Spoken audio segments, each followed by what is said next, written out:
What's going on, everyone? So, reports have came out that the Los Angeles Lakers are monitoring Day'ron Sharpe, the backup center for the Brooklyn Nets. He's a guy that I've talked about the Lakers potentially acquiring. I'd love to see the Lakers go and get like a Day'ron Sharpe, Dorian Finney-Smith, obviously Cam Johnson, Dennis Schroeder, right? We've talked heavily about the Nets and kind of the assets that they have player-wise that we could kind of fix and plug in all the holes that we have on this roster, because there's plenty. And the Nets, willing to have a fire sale, they have multiple pieces that just make a lot of sense for the Lakers. Day'ron Sharpe is young, 23 years old, so there's still plenty of room, plenty of growth, plenty of upside. He's also making just under $4 million a year, so easy kind of tack on if you're to add him on another trade, or if you were just to do like an individual trade, pull something off, with like, Jalen Hood-Schifino and Jackson Hayes or something. Boom, there you go. Even maybe clear a little salary off the top to now go make a move, not giving up a ton. Like, he's not like this great, like, oh my gosh, center, but he fills the void of what we need. A, big burly center that can come in and plug in. Now, he's listed as 6'9", which I think is interesting, because unless he lost 2 inches over the last few years, he was in college listed at 6'11". And then even in the draft combine, he was listed as 6'11".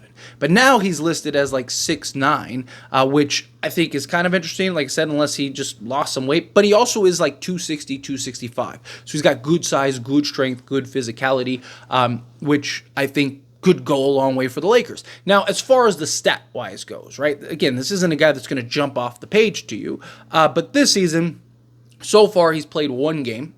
He was out previously, but he's played 1 game, 16 minutes. He is averaging 4 points, 2 assists, 2 rebounds, with a steal and a block during that stretch. So, again, he's only played 1 game. We don't really know, like, how will he kind of play out the rest of the season. But if you look at kind of last season, right? What was he doing last season? Well, last season, he played in 61 games, averaged 15 minutes per game. So, again, a guy that in a backup role can come in, slot alongside AD, play behind AD on any given night. He could step in and play the role. But he's shooting 57% from the floor on 4.8 attempts. He is shooting threes, right? It's 0.2. He's averaged 0.2 attempts every season, but it is something that you may be able to, again, 23 years old, could kind of help him evolve into maybe a bit of a floor stretcher. Nothing crazy, but from there, he is shooting 26.7%. The previous season, he actually shot 54.5%, but again, an incredibly small sample size. From the free throws, or 2-point range, he's shooting 58.8%. He has an EFG of 57.8%. Again, this was last year. Free throws, 61% from the foul line on 2 attempts. He averaged 6.4 rebounds, 1.4 assists, half a steal, a block, and 6.8 points. So basically a 7-7 guy in 15 minutes of action. Can block shots, get steals, athletic, right? Floor running big, that's got some weight behind him. Fills in a need, right? Again, the Lakers don't need that, like, superstar center, right? Like, oh, we got to go get a Joel Embiid, or even like a Nikola Vucevic, right? Like, I wouldn't hate it if the Lakers got him, but instead of spending $20 million on a backup center or a center, or trying to figure out, okay, well, now we got to play LeBron at the 3 and, wear him down, and he already is looking like he's kind of worn out, right? Like, I just don't think that's the best case scenario. I think, honestly, you just need a serviceable backup big that can come in, slot in, give you 15 to 20 minutes on a nightly basis, rebound, block shots, defend, as well as, just be the lob threat, right? Like, if you could get an upgraded Jackson Hayes, right? Like Jackson Hayes, but he could block shots and create steals, right? Like, and have some more meat on him to be able to hang with the big boys, right? Like, that would be ideal. And that's kind of what Day'ron Sharpe gives you, that athletic big that can block shots, that can get steals, that got some weight behind him, he can run the floor. He would fit in the system, I believe, very nicely. But it's also he's so cheap, although he will need a new contract, but he's not a guy that's going to be getting $20 million a year, right? It's probably a guy that gets, kind of like the Max Christie deal, right? He'll probably get like $8 million a year, somewhere in that ballpark. I think that would be fair for just his youth, production, what he could provide in that backup role. And then now you got a guy that, again, you can slot in alongside AD, you can back up AD, and then to me, it would be more about getting him as a tack on rather than like, an individual trade, right? To me, if you could get Day'Ron Sharpe and like a Dorian Finney-Smith and maybe a Dennis Schroeder or something like that, now you're talking, right? Got that serviceable backup center. Now you got two guys out on the perimeter that can be 3-and-D, point of attack guard as well as a 3-and-D wing. Or if you were to do a bunch, like say you got, I don't know, Jeremy Grant and like Bruce Brown or something. Again, just names, right? Say you did something like that, and it's like, okay, well, we need a serviceable backup center. Okay, here you go. Let's go get a Day'Ron Sharpe. Again, you're not gonna have to sell the farm to go get Day'Ron Sharpe. But ideally, in a perfect world, again, in my opinion, I think if you can pull off like the grand Nets trade. Problem is their asking prices for everybody are insane right now. Like they want a first just for Dorian Finney-Smith. I don't see that. I don't. I mean, they've been trying to get a first for, since the moment they got him now, and that was, year and a half ago, 2 years ago now at this point. By the time we get to trade deadline, they're not getting a first from him. Dallas was trying to get a first for him.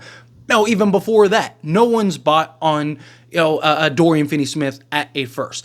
Not that he's not a great player. It's nothing like that. But again, his age, he is a specific role guy. Right, like he's great in the role as that 3-and-D wing, but he's not, like the top of the tops, right? Like Cam Johnson, yes, I could see going for a first. That makes more sense, but they want multiple firsts. They want 2 or 3 firsts.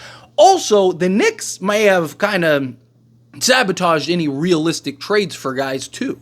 But the difference with Dorian Finney-Smith is he does have another year, but he could just opt out and get a new deal. So they could just lose him, which is why I think the asking price will drop. Where Cam Johnson, I don't know if the asking price will drop with him. And then same thing with like Schroeder could leave. So like if you could get like Day'Ron Sharpe, Dennis Schroeder, and a Dorian Finney-Smith for like a first and 2 seconds or something like that, I think that would be great.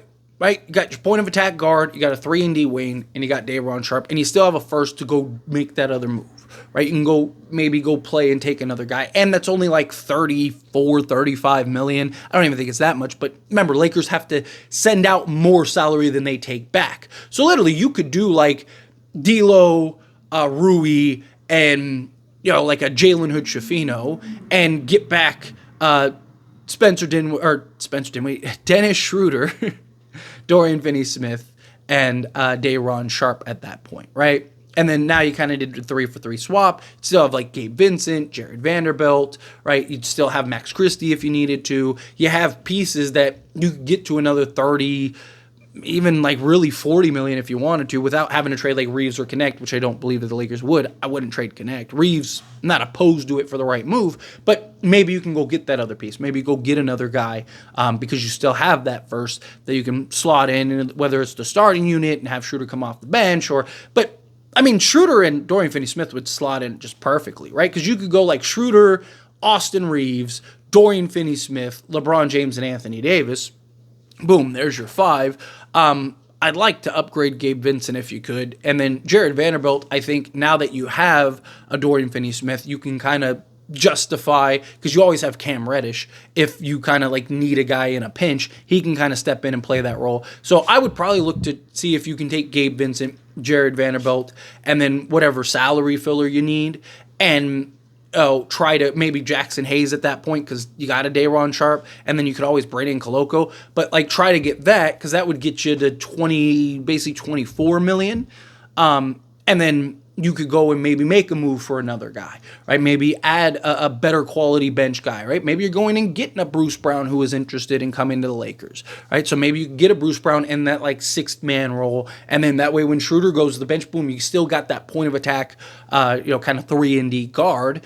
You got Cam Reddish to kind of back up, so you could go like say again Schroeder, Reeves, go Dorian Finney-Smith, LeBron James, Anthony Davis, and then like a Bruce Brown, a Dalton Connect, Cam Reddish, Christian Wood, and Day'Ron Sharpe. Now I think you're like a legit 10 deep. Now I think you have the athleticism, you have the versatility, you can have different matchups, right? You could even go like Schroeder, especially if Schroeder can keep shooting the way he's shooting. You could even go with like Schroeder and Bruce Brown at times for like that just defensive front to attack, opposing guards and stuff. And then even like have a Dorian, like if you want like an all defensive lineup, you got it. If you want a little more offense, you got it, right? If you want better balance, you got it. I just think that that's a better roster overall. So it's good to see that the Lakers are at least monitoring. Obviously, every center that's available, the Lakers are monitoring and kind of having talks in. Still think Jonas Valanciunas is probably the most likely. Like, if I had to like kind of put money on it, I think it's probably that. But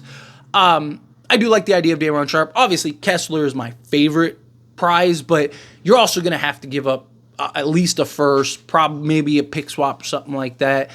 He's better than Day'ron Sharpe, don't get me wrong. But if like you told me, oh, hey, worst case scenario, we got Day'ron Sharpe, sure, I'd take that all day. If you're getting other pieces, if you're just getting Day'ron Sharpe and basically standing pat, right? Like if you get Day'ron Sharpe and you give up, say, 2 seconds for Day'ron and you're just standing pat waiting, then no, I think that that's foolish.